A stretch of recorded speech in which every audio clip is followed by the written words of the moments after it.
ये आकाशवाणी रायपुर है। छत्तीसगढ़ी समाचार बुलेटिन के संग मीनल तिवारी के जय जोहार। अब सुनाओ आज के प्रमुख समाचार। मुख्यमंत्री ह आज नई दिल्ली दौरा के बेरा प्रधानमंत्री ले करीन भेंट। प्रदेश में हुआ मिलेट्स उत्पादन के संबंध में दिन जानकारी। संगे संग केंद्र तीर लंबित रकम के जल्दी भुगतान करे के करीन अनुरोध। राज्य के मुख्य निर्वाचन पदाधिकारी है जानकारी दिन कि देश में कोनो भी हिस्सा ले अपन गृह और मूल निर्वाचन क्षेत्र पर मतदान करना हो ही संभव।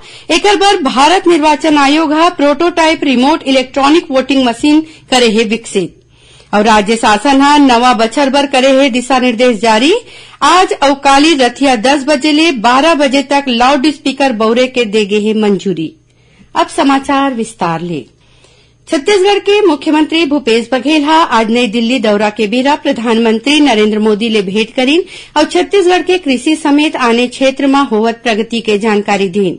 मुख्यमंत्री है प्रधानमंत्री ला बताइन छत्तीसगढ़ में मिलेट्स के भरपूर मात्रा में उत्पादन होथे। एमा प्रधानमंत्री है मुख्यमंत्री ला राजधानी रायपुर में मिलेट कैफे शुरू करे के सलाह दीन। भेंट के बेरा श्री बघेल है श्री मोदी ला केंद्र तीर लंबित छत्तीसगढ़ के राजस्व राशि ले अवगत कराइन और ओला जल्दी देखे अनुरोध करीन। संगे संग केंद्र तीर छत्तीसगढ़ के हिस्सा के जीएसटी के 1375 करोड़ और कोल लेवी के 4170 करोड़ रुपया लंबित है। उन्हें रेलवे कोती ले छत्तीसगढ़ ले होके चलैया कतकोन यात्री ट्रेन के अवई जवई रद्द करे जाए के मुद्दा उठावत किहिन कि एखर ले लोगन ला असुविधा होवत है। ओमन प्रधानमंत्री ले प्रदेश में जरूरी आने व्यवस्था के बिना ट्रेन ला निरस्त नहीं करे के अनुरोध करीन। मुख्यमंत्री भूपेश बघेल काली बेमेतरा जिला के नवागढ़ में राखे गए राज्य स्तरीय गुरु घासीदास बाबा लोक महोत्सव और जयंती समारोह में संग्रहीन।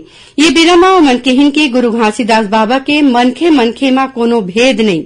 ये विचार के सेती छत्तीसगढ़ राज्य विकास सद्भावना शांति और प्रेम के रद्दा में चल के विकास करत है।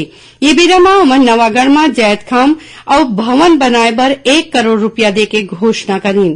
कार्यक्रम में मुख्यमंत्री है राज्य स्तरीय ओपन पंथी नृत्य प्रतियोगिता के विजेता मन ला इनाम दीन। देश में कोनो भी हिस्सा ले अपन गृह और मूल निर्वाचन क्षेत्र पर मतदान करना संभव होही। एकर बर भारत निर्वाचन आयोग है prototype remote electronic voting machine बनाए है जेमा ले प्रवासी मतदाता मन ला मतदान बर अपन गृह राज्य और नगर जाए के झंझट ले मुक्ति मिलही। ये जानकारी मुख्य निर्वाचन पदाधिकारी रीना बाबा साहेब कंगाले हदे हैं। उमन बताइन कि आने कारण ले कई गांव मतदाता वोट नहीं दे पावे। रिमोट मशीन के आय ले मतदाता के निर्वाचन में ज्यादा ले ज्यादा भागीदारी सुनिश्चित हो सकी। आयोग बहु निर्वाचन क्षेत्र प्रोटोटाइप रिमोट ईवीएम के कार्यप्रणाली के प्रदर्शन करे बर सबो मान्यता मिले 8 राष्ट्रीय और 57 राज्य दल ला अवैया 16 जनवरी के बुलाए हैं। भारतीय जनता पार्टी के प्रदेश महामंत्री ओपी चौधरी हा राज्य कैबिनेट कोती ले काली ले गए फैसला ऊपर कतकोन सवाल उठाए हैं। उमन आरोप लगाइन कि राज्य सरकार प्रदेश के सरकारी कर्मचारी मन ला उलझा के नवा और जुन्ना पेंशन योजना के बीच में उखर रकम के दुरुपयोग करे के योजना बनावत है। सरकार के शरत काबा लगावत है कि सरकार ला जौन कर्मचारी राशि जमा कराही उही ला जुन्ना पेंशन योजना के फायदा मिलही। श्री चौधरी है आरोप लगाइन कि सरकार स्कूल के मरम्मत के बहाना में करोड़ों रुपया के भ्रष्टाचार करना चाहत है।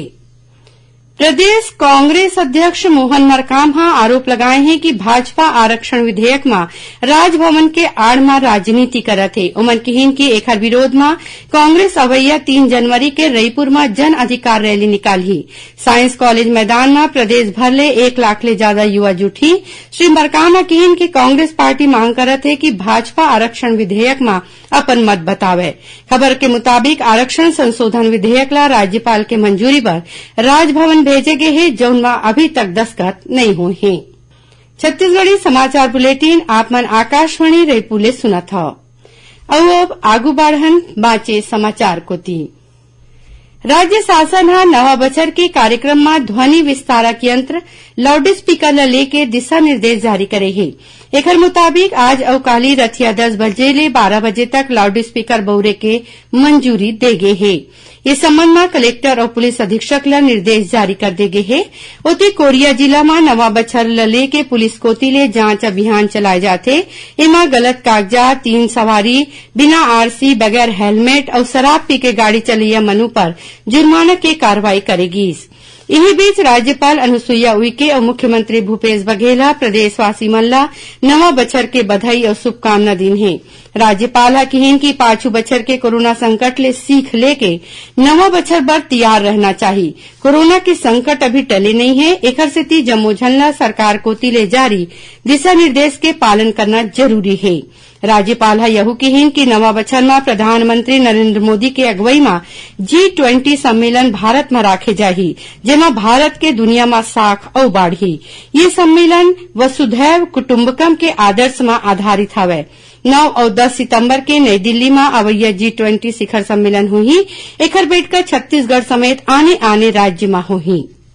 भारतीय विशिष्ट पहचान प्राधिकरण ह कहे है कि सोशल मीडिया और आने सार्वजनिक मंच में आधार साझा नहीं होना चाहिए। केंद्रीय इलेक्ट्रॉनिक्स और सूचना प्रौद्योगिकी मंत्रालय ह कहे है कि आधार कारडधारी मन ला कोनो भी आने मनखे या संस्थान ला आधार ओटीपी ने बताना चाहिए। एकर संगे संग एम आधार के पिन घलो कोनो ला बताए ले बांचना चाहिए। धमतरी जिला के खरेंगा गांव के शहीद जवान मनीष ध्रुव के राजकीय सम्मान के संग आज अंतिम संस्कार करेगी। ये बीरमा जनप्रतिनिधि, सेना के अधिकारी, पुलिस जवान संग बड़ संख्या में लोगन मौजूद रहीन। खबर के मुताबिक मनीष ध्रुव भारतीय सेना में तैनात रहीन और 28 दिसंबर के लद्दाख में ड्यूटी के दौरान शहीद हो गई। सुकमा जिला में 2 झीन माओवादी मन हा आत्मसमर्पण करी है।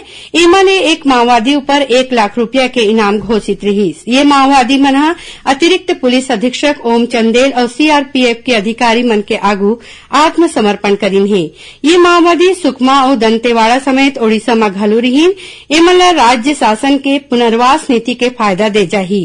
यही बीच बीजापुर जिला के पुलिस अधीक्षक आंजनेय वार्ष्णेय बताईन कि सुरक्षा दल के मुस्तैदी के सेती जिला में 16 झीन माओवादी मन हा आत्मसमर्पण करीन है। उन्हें सुरक्षा बल हा 165 झीन माओवादी मन ला गिरफ्तार करे है। उन्हें माओवादी मन संग होए मुठभेड़ में 6 झीन जवान शहीद हुए हैं और 27 जवान घायल हुए हैं। केंद्र सरकार हा काली ले शुरू होवत वर्तमान वित्तीय बछर के चौथैया तिमाही बर आने लघु बचत योजना के ब्याज दर बढ़ा दे है। 5 बछर के राष्ट्रीय बचत योजना में ब्याज दर 6.8% ले बढ़ा के 7% कर दे गए है। वरिष्ठ नागरिक बचत योजना के ब्याज दर 7.6% ले बढ़ा के 8% हो गए है। मासिक आय बचत खाता में ब्याज दर 6.7% ले बढ़ के 7.1% होए है। किसान विकास पत्र में ब्याज दर 7.2% होही और 120 महीना में पूरा होही। ये बछर के अवधि वाले लघु बचत जमा में ब्याज दर 5.5% ले बढ़ के 7.6% हो गए है। पीपीएफ, सुकन्या समृद्धि योजना और बचत जमा में ब्याज दर में कोनो किस्म के फेर बदल नहीं हुए हैं। सुनैया मन ला बता दन की प्रादेशिक समाचार एकांश आकाशवाणी समाचार डहर प्रस्तुत कार्यक्रम जिला के चिट्ठी के प्रसारण काली संझा 6:05 ले 6:10 में करे जाही। ये कार्यक्रम ला छत्तीसगढ़ स्थित आकाशवाणी के जम्मू केंद्र एक संग्रह रिले करहीन। ये बखत के अंक में रायगढ़ जिला के गतिविधि के संबंध में जानकारी दे जाही। और अब आखिर में प्रमुख समाचार एक घाव फेर। मुख्यमंत्री हा आज नई दिल्ली दौरा के बेरा प्रधानमंत्री ले करीन भेंट। प्रदेश में हुआ मिलेट्स उत्पादन के संबंध में दिन जानकारी। संगे संग केंद्र ते लंबित रकम के जल्दी भुगतान करे के करीन अनुरोध। राज्य के मुख्य निर्वाचन पदाधिकारी है जानकारी दिन है कि देश में कोनो भी हिस्सा ले अपन गृह और मूल निर्वाचन क्षेत्र पर मतदान करना हो ही संभव। एकर बर भारत निर्वाचन आयोग हा prototype remote electronic voting machine करे है विकसित और राज्य शासन हा नवा बछर बर करे है दिशा निर्देश जारी। आज अवकाली रतिया 10 बजे ले 12 बजे तक लाउड स्पीकर बौरे के दे गए है मंजूरी। एकरे संग छत्तीसगढ़ी समाचार बुलेटिन यहीं सिरावत है। जय जोहार।